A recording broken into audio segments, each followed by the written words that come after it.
Genshin Impact Storytelling The Fox in the Dandelion Sea Volume 3. Having failed to catch the fox, I want to sleep with only tasteless boiled carrot in my stomach. If not for what happened next, I would have forgotten what the fox by now. I awoke with a start to strange noises coming from outside my door. Perhaps birds have come to eat my carrots.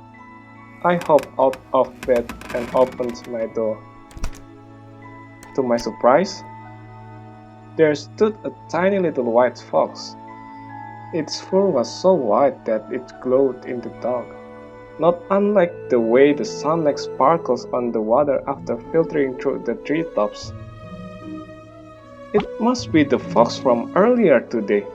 I thought again of those eyes that looked like gemstones in the water, gazing at me as if from the depths of my heart. And so I walked over the fox, unarmed and with tired eyes. This time it stayed still and waited for me in silence. The closer I drew, the greater in stature it became.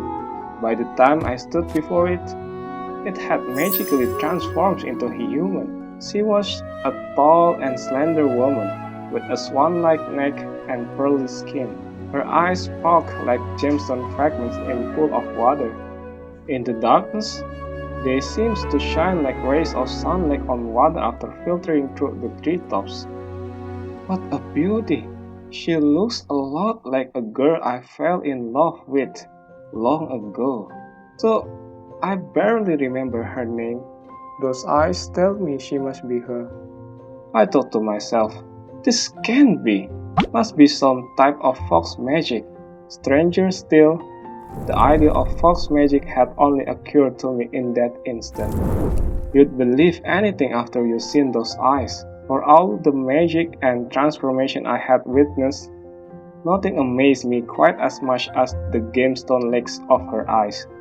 For a while, we stood silently in the dead of night, and at last she spoke, though not in our common tongue.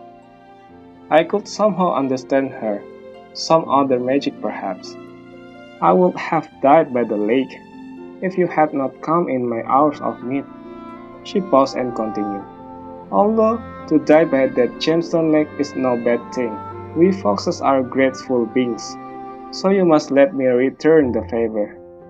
She bowed to me, and her long silky black hair flowed down her shoulder like streams.